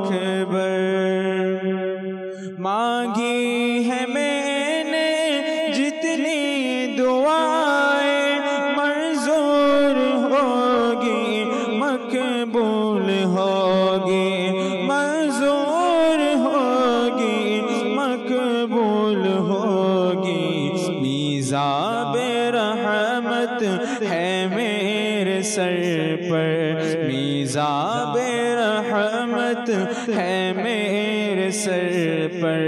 अल्लाहु अकबर, अल्लाहु अकबर, अल्लाहु अकबर, अल्लाहु अकबर, अल्लाहु अकबर, अल्लाहु अकबर। কতই না আমরা দেখেছি কাবাকে দূর থেকে, না ছবিতে দেখেছি, ভিডিওতে দেখেছি, অনেকের ঘরে আবার ফ্রেমেও বন্দি আছে কাবা ঘরের সেই মনোরম দৃশ্য। কিন্তু যখন একটা বান্দা একেবারে কাবার নিকটে চলে যায়, মাত্র কয়েক হাত দূরত্বে কাবা, তাওয়াফ করছে বান্দা, তখন অন্য দিকেই চলে যায়, অন্য ধ্যানে চলে যায়।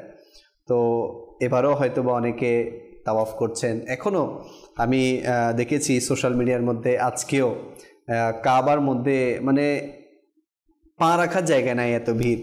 তো সেই সৌভাগ্যবান হাজিরা সেখানে কাবার জিয়ারত করছে, তার চোখ দিয়ে কাবার জিয়ারত, সুবহানাল্লাহ, যেটা দুনিয়ার আর কোনো জায়গায় হবে না। এই তাওয়াফ দুনিয়ার কোনো জায়গায় সম্ভব না, শুধুমাত্র সেখানে ছাড়া, কাবা ঘর ছাড়া, মক্কায় মুকাররমা ছাড়া। আপনি দুনিয়ার যে কোনো জায়গায় তাহাজ্জুদ পড়তে পারবেন, নামাজ পড়তে পারবেন, রোজা রাখতে পারবেন, জিকির করতে পারবেন, দরুদ পড়তে পারবেন, কিন্তু এই তাওয়াফ দুনিয়ার কোনো জায়গায় আপনি আর করতে পারবেন না। এটা শুধু সেখানেই সম্ভব, আর সৌভাগ্যবানরাই সেটা করে। আল্লাহ পাক আমাদের সবাইকে তাওয়াফ করার তৌফিক দান করুক। তো আরও একটি বিষয় নিয়ে আমরা আলোচনা রেখেছি, সেটা হচ্ছে মদিনা পাকের আদব। তো অনেকে যায়, অনেকে চলে যায় মদিনা পাকে, অনেকেই যায়, মহব্বত নিয়ে যায়, কিন্তু আদবের বিষয়ে অনেকে খেয়াল রাখে না।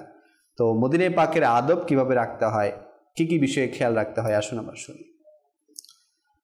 ভাই, যে জায়গায় যাচ্ছি না, তিনি ইন্নামা আনা কাসিমুন ওয়াল্লাহু, সুবহানাল্লাহ, সুবহানাল্লাহ, বুখারীর হাদিস যে আমার আল্লাহ পাক হচ্ছেন দাতা, আমার নবী হচ্ছেন বন্টনকারী। বেশক এই বন্টনকারীর দরবার কিভাবে যাইতে হবে, কিন্তু সাহাবা একরাম আলাইহিম শিক্ষা দিয়েছেন। জি, নবীর দরবারে কণ্ঠস্বরকে যেন উঁচু না করে ছোট রাখে। আচ্ছা, আমির আহলে সুন্নাত রফিকুল হারামাইনের মধ্যে এবং রফিকুল মুতামিরিন, এই দুইটার কিতাবের মধ্যে আদব সম্পর্কে এত সুন্দরভাবে বর্ণনা করেছেন যে দৃষ্টিকে নিচে রেখে ছোট ছোট ভাষায়, ছোট ছোট আওয়াজে দোয়া করা, প্রিয় নবীর দরবারে হাজরি দেওয়া, বারবার সালাম দেওয়া। বলা হচ্ছে মদিনা শরীফের মধ্যে প্রতিটা নিঃশ্বাস যেন অহেতুক কোনো দুনিয়াবি কাজে যেন লিপ্ত না থাকে। প্রতিটা নিঃশ্বাস যেন রাসূল পাক সাল্লাল্লাহু আলাইহি ওয়াসাল্লামের সানাখানিতে যেন লিপ্ত থাকে, যেদিকে যাক না কেন। এবং যেখানে সেখানে থুতু ফেলতে নিষেধ করেছেন, কেননা যেখানে থুতু নিক্ষেপ করব, ওই পবিত্র বালির মধ্যে হয়তো আমার নবীর কদম মোবারক চুমো দিয়েছে, সুবহানাল্লাহ, ওই বালিগুলো সেখানে থুতু কেমনে ফেলবো। এই জন্য আশিকে মদিনা ইমাম মালিক রাহমাতুল্লাহ তাআলা আলাইহি তিনি কখনোই মদিনায় পাকের মধ্যে তিনি প্রাকৃতিক হাজত সারেন নাই। আল্লাহু আকবার, আল্লাহু আকবার। যত সম্ভব তিনি এখান থেকে ছেড়ে গিয়ে দূরে গিয়ে তারপর তিনি কী করেছেন, হাজত সেরেছেন। যখন অসুস্থতা বেড়ে গিয়েছিল অপারগতা, তখন সেটা হচ্ছে অন্য বিষয়। কিন্তু মদিনা শরীফের মধ্যে তিনি নিজের হাজত না সারা, এটা কিন্তু চারটিখানি কথা নয়। অনেকেই যারা হাজিরা যারা গিয়েছেন তাদের কাছ থেকে শুনেছি যে এই মদিনা শরীফের মধ্যে বাক্সের মধ্যে স্যান্ডেল চপ্পল রাখতেছে, খুব জোরে জোরে আওয়াজ হচ্ছে, হাঁটতেছে খুব উঁচু আওয়াজে, এমনভাবে দৌড়তেছে এখানে। তো এগুলো করাকে নিষেধ করা হয়েছে, কেননা এটা আদবের জায়গা। জি জি জি। কারণ এখানে নবী করিম রউফুর রহিম সাল্লাল্লাহু আলাইহি ওয়াসাল্লাম কোন উম্মত কি করছে সব কিছু জানেন। জি, রফিকুল হারামাইনের মধ্যে এটা বর্ণিত রয়েছে। আমির আহলে সুন্নাত দামাত বরকাতুহুল আলিয়া তিনি 1405 হিজরির একটা ঘটনা সেখানে উল্লেখ করেছেন, যে মরহুম হাজি ইসমাইল সাহেব রাহমাতুল্লাহ তাআলা আলাইহি তিনি বলতে লাগলেন যে আমির সুন্নাতে বলতে 85 বছরের একজন বৃদ্ধা মহিলা তিনি গিয়েছিল হজের মধ্যে। তো হজের কাজে সম্পন্ন করে মদিনা শরীফে আসলো।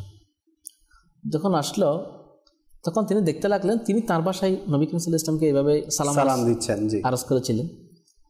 দেখলে একজন মহিলা খুব সুন্দরভাবে আলকাব সহকারে, উপাধি সহকারে প্রিয় নবীকে সালাম দিতে লাগলেন, যে ইয়াসিন, তাহা, মুদ্দাসির, মুজাম্মিল। কদ জাআকুম মিনাল্লাহি নূরুন ওয়া কিতাবুম মুবিন, কদ জাআকুম বুরহানুম মির রাব্বিকুম। এভাবে সুন্দর সুন্দর আলকাব দিয়ে আমার নবীকে তিনি সালাম আরসাতে লাগলেন। তখন ওই বৃদ্ধা মহিলা চিন্তা করতে লাগলো, হাই আফসোস, আমি যদি শিক্ষিত হতাম ওনার মতো দেখে দেখে সুন্দর করে আমার নবীকে সালাম দিতাম লকব সহকারে, উপাধি সহকারে। আমি অশিক্ষিত হওয়ার কারণে আমি এত সুন্দর করে বলতে পারছি না ওনার মতো করে। জানি না আমার রসুল এটা কবুল করবেন কিনা, কারণ আমি তো মূর্খ, কিছু জানি না। আমি আমার মতো করে যা জানি তা পেশ করেছি, জানি না রসুল কবুল করেছেন কিনা। উনি ভয়ের মধ্যে ছিল। যে মাত্র তিনি আরাম করতে লাগলেন, হঠাৎ তার ভাগ্যের দুয়ার খুলে গেল। নবী করিম রউফুর রহিম সাল্লাল্লাহু আলাইহি ওয়াসাল্লাম তশরিফ আনলেন। যে জিজ্ঞেস করলো যে, হে অমুক, আমি তো সর্বপ্রথম তোমার সালামে কবুল করেছি। তাহলে দেখুন, যেখানে আশিকরা শুধুমাত্র চিন্তা করেন যে এটা পাবো কিনা, এটা হচ্ছে কিনা, এটা চিন্তা করার সাথে সাথে এটা হয়ে গেল। আমাদের অনেক ইসলামী ভাইয়েরা তারা শেয়ার করছে যেভাবে যে অনেকেই ইফতারের সময় হয়ে গিয়েছিল তখন, তো এখন অনেকেই অনেক কিছু দিচ্ছে এখানে। একজন বলতে লাগলেন, আপনি গিয়ে নেন। তখন উনি বলতে লাগলেন, না আমি এখান থেকে উঠবো না। যে কেন? বলছে, আমি কার দরবারে আছি, আমি যার দরবারে আছি তিনি সব কিছুর ব্যবস্থা করে দিবেন, আমার জন্য কখন কি লাগবে। ইয়াকিন, বিশ্বাসটা এরকম ছিল। ব্যাস উনি এটা বলার হাত কিছুক্ষণ পরেই ওনার জন্য চলে আসলো। তখন যিনি বলেছিলেন উনি তো হতবাক, দেখেছেন এখানে কোনো কিছুর অভাব নেই, ছাইতে জানতে হচ্ছে। কারণ এখন কান্না করে চাওয়ার জন্য তো আমাদেরকে ওই শিক্ষাটা আমরা অনেকেই জানি না, আমাদের কাছে নেই। জি, দাওয়াত ইসলামে আমির আহলে সুন্নাতের উপর কোরবান হওয়া এই জন্যই উচিত। আদব কাকে বলে, দোয়া ভেবে কীভাবে করতে হয় সেটার শিক্ষা আমির রাসূল দিচ্ছেন প্রতিনিয়ত। এবং রফিকুল হারামাইনের মধ্যে এইভাবে বর্ণনা করেছেন যে কীভাবে কোন জায়গায় গিয়ে কী চাইতে হবে, কোন নবীর মাজার কোন জায়গায়, এবং কীভাবে দোয়া করতে হবে, কোন কোন জায়গায় গেলে কোন কোন ফজিলত, কোন কোন বরকত, এবং কীভাবে চাইতে হবে, কীভাবে দোয়া করতে হবে, নবীর দরবার কীভাবে চাইতে হবে, কীভাবে কান্না করতে হবে, এবং কোন আয়াত সেখানে লিখে আসতে হবে, এবং কী বলতে হবে, আসআলুকা শাফাআতি ইয়া রাসূলুল্লাহ, এটা পড়া উচিত, দুরূদ শরীফ পড়া উচিত। এগুলো লেখা দেয়, অন্য কোনো জায়গায় এত কিছু শিখাবেও না, বলবেও না। এই জন্যই তো হুজুর আমি বলছি না যে আশিকদের সাথে সফর নিঃসন্দেহে আশিকদের সাথে সফর করলে আপনার প্রতি কদমে কদমে আদবের শিক্ষা পাওয়া যায়। আমি সেখানে অনেক দেখেছি যে রওজায়ে রাসূলের জিয়ারত করে মাত্র গেটটা দিয়ে বের হলো, যে দরজা দিয়ে বের হলো, দরজার একটু ভেতরেই কিন্তু আল্লাহ রাসূলের রওজা। হ্যাঁ, এই যে মাত্র দরজা দিয়ে বের হলো, হাতের জুতা ঠাস করে ফেললো। আপনি তো গাড়ির কথা বললেন, আমি বললাম এই যে একদম রওজার সামনে। কেমন মানে বেয়াদবি, সে আকল নাই, আসলে ওইটা হচ্ছে তার শিক্ষা নাই, আকল নাই যে কোথায় এসেছি, কি করতে হবে, কেমনভাবে করতে হবে। আচ্ছা, যখন সেহেনের মধ্যে বসা হয়, আপনারা তো দেখেছেন ছবির মধ্যে যে মসজিদে নববীর যখন বাইরে, যেটা বাইরে থাকে সামনের অংশ, সেহেন যেটা উঠানের মতো থাকে, তো উঠানে বসে বা সেহেনে বসে তো সবুজ গম্বুজ অনেকে দেখে থাকে। তো সেহেনের মানে আপনার সামনের দিকে হচ্ছে পশ্চিম। হ্যাঁ, তো আপনি যদি পশ্চিম দিকে মুখ করে বসেন, অনেক সময় পিঠটা মানে গম্বুজের দিকে হয়ে যায়। তো আমির রাসূল এটাও মানা করেছেন, নিষেধ করেছেন যে পিঠ যাতে কোথায় না হয়, আল্লাহ রাসূলের রওজার দিকে না হয়। আচ্ছা, অনেকে তো পিঠ না, শুধু পশ্চিম দিকে মাথা দিতে গিয়ে ঘুমানোর সময় সেহেনা অনেকে ঘুমিয়ে যায়, তো তাদের আকল নাই, জ্ঞান নাই, তো তারা কি করে, ওই যে পশ্চিম দিকে মাথা দিতে গিয়ে পাটা চলে যায় আল্লাহ রাসূলের রওজার দিকে। তো এই যে এইসব বিয়াদবিগুলো বা অজান্তে হয়ে যাচ্ছে, তো এগুলো শিক্ষার জন্য তো আমাদেরকে একটা মহল দরকার না, যে মহলে আমাদের শিক্ষা পাবো, যে মহলে আমাদের। আমির রাসূল তো এটাও বলে যে যখন মদিনায় প্রথম হাজিরি হয় বা মদিনা শরীফে যখন আমাদের প্রথম গাড়ি যায়, তো আমাদের তো এমন উচিত যে পা দিয়ে নয়, মাথা দিয়ে চলা উচিত। তো সেখানে আমরা অনেক সময়, আপনি যেটা বললেন, জোরে জোরে হাঁটা, জোরে জোরে কথা বলা। আপনার অনেক সময় রিয়াজুল জান্নার মধ্যে অনেকে নামাজ পড়তে ঢুকে, তো রিয়াজুল জান্নার একেবারে পাশেই হচ্ছে আল্লাহ রাসূলের রওজা মোবারক। তো ওখানেও একেবারে হই হুল্লোড় করা, দৌড়াদৌড়ি করা, সামনের কাতারে যাওয়ার জন্য, মিম্বারে রাসূলের পাশে যাওয়ার জন্য তো দৌড়াদৌড়ি করা। আমি এই সফরের মধ্যে এক ইসলামী ভাইয়ের সাথে ছিলাম, তো হুজুর বলতেছে, মানে আমি হুজুরের সাথে ছিলাম, তো আমি বলছি হুজুর প্রথম কাতার, বলছে না, আমি যেখানে জায়গা পাইছি ওখানেই দাঁড়িয়ে নামাজ পড়বো। আমার ভাগ্যে এটাই আছে, আমি কেন তাড়াহুড়া করে দৌড়াদৌড়ি করে সামনের কাতারে যাব? আমি যেখানে আছি ওখানের মধ্যে রিয়াজুল জান্নাহ যেহেতু আছে, তো ফজিলত ওখানেও পাবো, এখানেও পাবো। মাশাআল্লাহ, দেখলাম যে ওনার যে আন্দাজ, তো ওনার থেকে আসলে আশিকদের সাথে সফর করলে অনেক কিছু শেখা যায়। কিন্তু তো ফতোয়া আলমগীরের মধ্যে রয়েছে যে ইয়াকিফু কামা ইয়াকিফু ফিস সালাত, নবীর দরবার কিভাবে দাঁড়াবে, দাঁড়াও কামা ইয়াকিফু ফিস সালাত, নামাজে যেভাবে দাঁড়াও ঠিক আমার নবীর দরবার এইভাবে দাঁড়াও। জি জি জি, আপনি বলতে লাগতেন যে স্যান্ডেল ফেলা, দৌড়াদৌড়ি করা, সাইতে হবে, রমল করতে হবে যে সাফা মারওয়ার মধ্যে তাওয়াফের সময়। হ্যাঁ, সাফা মারওয়া যখন রমল করে তখন রমল করে, সাই করে যখন তখন রমল করে, হাত একটু দৌড়ানোর মতো। জি জি, এখানে তো দৌড়তে হচ্ছে না, এখানে যেহেতু মুজরিম অপরাধী আসছে, এখানে অপরাধীর মাথা তো উঁচু থাকে না, অপরাধী তো হই হুল্লার করে না, অপরাধী থাকবে মাথা নিচের দিকে, হাত নত জানু হয়ে। জি সুবহানাল্লাহ। তো এই জন্য নবীর দরবারে যখন যাবে তখন নত জানু হয়ে হাতকে বেঁধে, অনেকে এখন প্রশ্ন হচ্ছে যে একজন জিজ্ঞেস করতে লাগলো যে রসুলকে যখন সালাম দিব তখন তো এমনি দিলে হবে, মানে হাত ছেড়ে দিলে বা এভাবে করে বা ছেড়ে দিলে হবে, কারণ কি জন্য বলছে নামাজের মধ্যে হাত বাঁধা থাকে, এখন রসুলকে যখন সালাম দিব তখন হাত কেন বাঁধব, তখন নামাজ আর এটা তো এক না। এখন প্রশ্ন হচ্ছে নামাজ কার জন্য পেয়েছি? জি, নামাজ যার জন্য পেয়েছি তার দরবারে তাকে সেটা তো বাদ, আমরা সামান্য চেয়ারম্যান মন্ত্রী মিনিস্টারের সামনে গেলে হাত বেঁধে ফেলতে পারি, তো ইনি কি মন্ত্রী মিনিস্টারের চাইতে কি আরো উপরে নয়? দু জাহানের বাচ্চা যাকে বলা হয়েছে, তো আমরা কিভাবে যাব, কিভাবে আদব করবো, এটাই যদি না বুঝি তাহলে আমরা কেমন মুসলমান হলাম? আসলে এটার জন্য দরকার ইশকের আগুন অন্তরে থাকা। ইশকের আগুন যদি অন্তরে থাকে না, তখন আপনার প্রত্যেকটা কদমে কদমে আদব এটা চলে আসবে। আর হুজুর যেটা বলেছেন যে আসলেই মদিনা শরীফ এমন একটি জায়গা যেখানে আল্লাহ রসুল সাল্লাল্লাহু আলাইহি ওয়াসাল্লাম উম্মতের প্রত্যেকটা অবস্থা সম্পর্কে ওয়াকিফ। উম্মত কখন কি চায়, উম্মত কখন কি করছে, উম্মত কখন কোন আরজু নিয়ে দাঁড়াচ্ছে, কখন কোন ক্যাফিয়ত নিয়ে দাঁড়াচ্ছে, কখন কোন নিয়তে আসছে বারগাহে রিসালাতের মধ্যে, এটা আমার রসুল জানেন, দেখছেন। তো যে যেভাবে আদব করবে সে সেভাবে পাবে, যে যত বেশি আদব করবে সে তত বেশি নিয়ামত পাবে। অনেক আশিকদের আমরা ঘটনা শুনেছি যে জিয়ারতে রসুল করতে গিয়েছে, জিয়ারতে রোজার জিয়ারত করতে গিয়েছে, সেখানে জিয়ারতে রসুল হয়ে গেছে। তো আদবের কারণে যে যত বেশি আদব করবে সে তত বেশি। আল্লাহ হজরতের ঘটনা আমরা শুনেছি না, যে দ্বিতীয়বার হজ যখন করতে গিয়েছে উনি আল্লাহ রসুল সাল্লাল্লাহু আলাইহি সাল্লামের যখন রওজা জিয়ারত করলো, তখন সেখানেই আল্লাহ রসুল ওনাকে সশরীরে দিদার দিয়ে দিয়েছে, এবং এই ইয়াকে নিয়েই উনি হজের সফরে গিয়েছেন। এখানে এটা বলা হচ্ছে আমার আমিন আহলে সুন্নাত এটা এভাবে এনেছিল যে আহসানুল বিয়া, এটার মধ্যে যে জিয়ারত করার পদ্ধতি, কীভাবে জিয়ারত করতে হয়, কীভাবে দাঁড়াতে হয়। জি, যে রসুল রোজা মুবারক সোনালী জালি থেকে একটু দূরে গিয়ে তারপর হাত বেঁধে নতজানু হয়ে সালাম দিবে, স্পর্শ করা থেকে বিরত থাকার এখানে কথা বলা হচ্ছে। এটা তো অনেক বড় বিষয়। আর অনেক হুজুর জালির ভেতরে একটু উকি ঝুঁকি দিতে থাকে, এটার ব্যাপারেও নিষেধ করা হয়েছে। কারণ কি জন্য এখানে উকি ঝুঁকি দিতে হবে না, কারণ যার জন্য তিনি সব জানেন না, অনেকে দেখার চেষ্টা করে মানে ভেতরের রওজা কেমন। জি, এখানে তো আসলে এইভাবে আমরা দাঁড়াবো যে এই যোগ্যতাই তো নাই আমাদের। এটাই তো, এরপরও করার জন্য হাত চুমো দেওয়ার জন্য এরকম সাবান কি আমাদের আছে? এই জন্য দূর থেকে, যেখানে হুজুর আম ওয়ালিদের ব্যাপারে এসেছে যে 4 হাত দূরে থেকে জিয়ারত করা, সেখানে উনি তো দোজাহানের বাদশা, ওনার ব্যাপারে কেমন আদব থাকা দরকার। জি হুজুর, আলা হযরতের সেই মাশহুর কালাম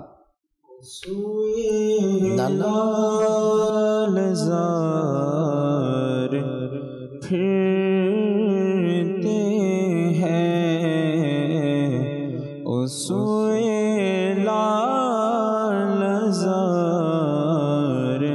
फिरते हैं तेरे दिल ए बहार फिरते हैं जो तेरे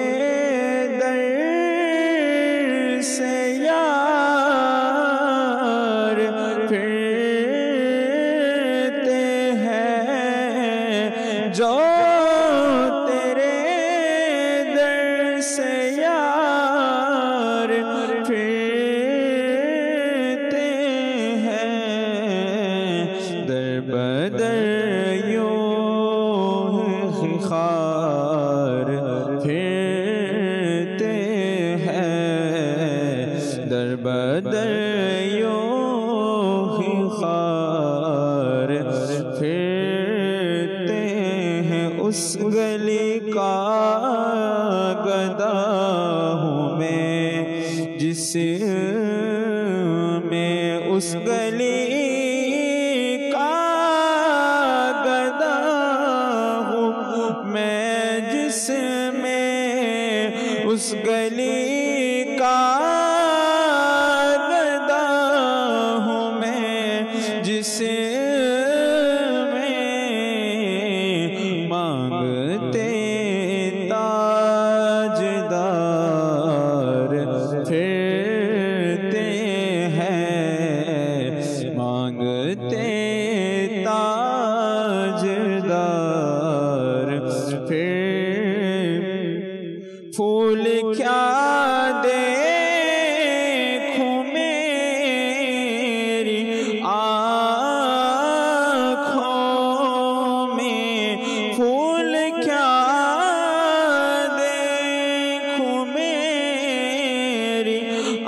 तैबा के खार फिरते हैं, दस्ते तैबा के खार फिरते हैं। कोई क्यों पूछे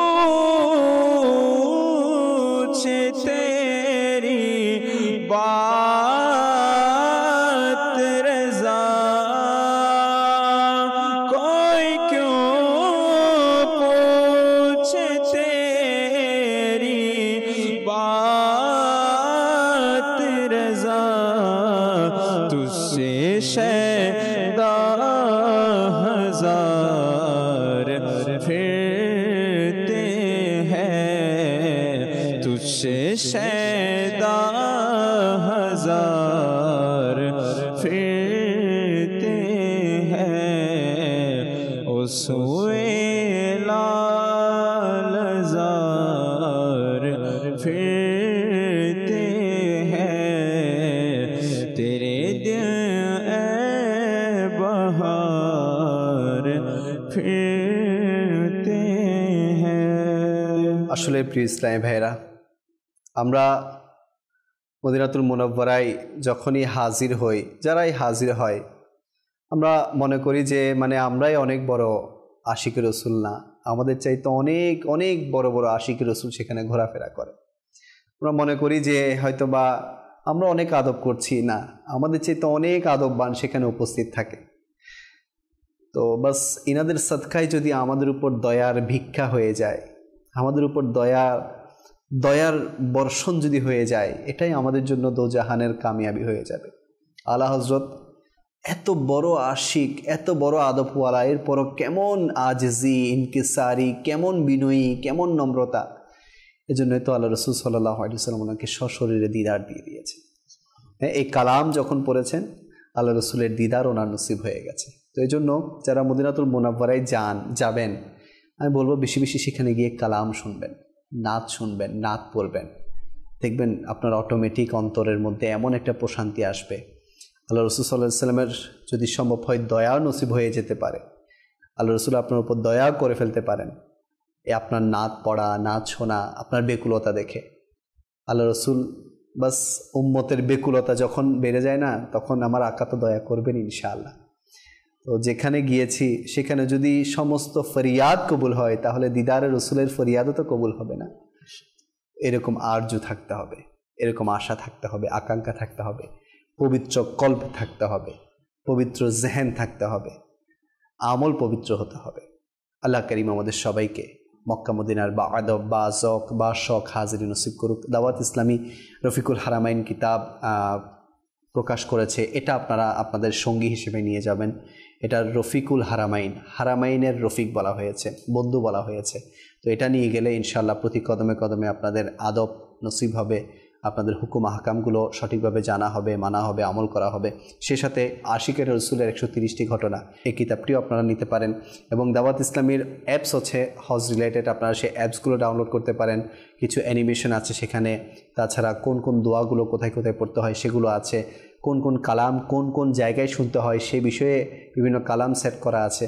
তো এখনও হজের যেহেতু কিছুদিন বাকি আছে, যারা সেখানে হজে গিয়েছেন, দর্শকদের মধ্যে অনেকের আত্মীয় স্বজন হয়তো বা গিয়েছেন, আপনারা তাদেরকে সাজেস্ট করতে পারেন যে দাওয়াত ইসলামের অনেক অ্যাপস আছে, তারা যাতে সেগুলো ডাউনলোড করে হজ সম্পর্কে বিস্তারিত জেনে নেয়। তো আজকের এই ধারাবাহিক প্রোগ্রাম আমরা এখানে শেষ করছি। যে সল্লু আলাল হাবিব সাল্লাল্লাহু তাআলা আলা মুহাম্মদ সাল্লাল্লাহু তাআলা আলাইহি ওয়াসাল্লাম।